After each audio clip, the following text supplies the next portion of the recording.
The Toronto officer who was found guilty of attempted murder in the death of teenager Sammy Yatim has lost his appeal.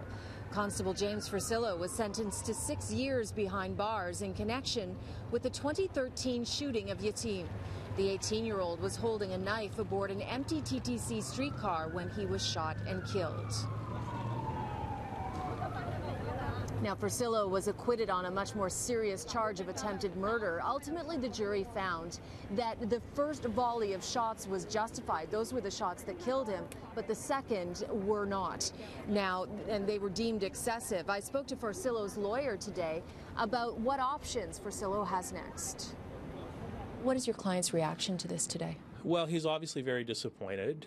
This is the end of a long process for him, and he was hopeful that the Court of Appeal would have allowed the appeal against conviction, or at the very least would have allowed his sentence appeal. So he's digesting all of this, and it's a difficult day for him. What was the basis of the appeal?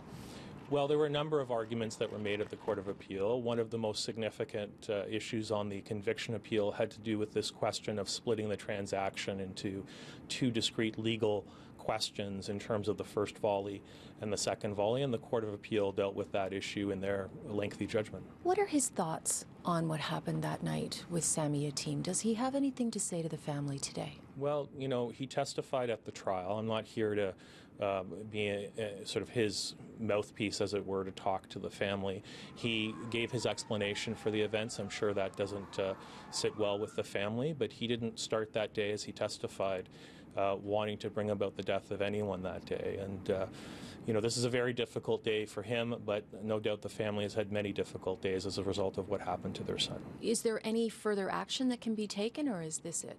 Well, in terms of appeals that he has as a matter of right, this is the end of the road.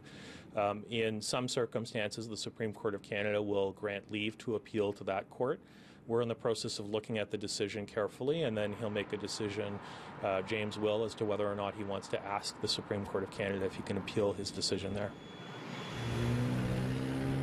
Now, Forcillo was out on bail pending that appeal, but he was imprisoned late last year for allegedly violating his bail conditions, and he was charged with perjury and obstruct justice.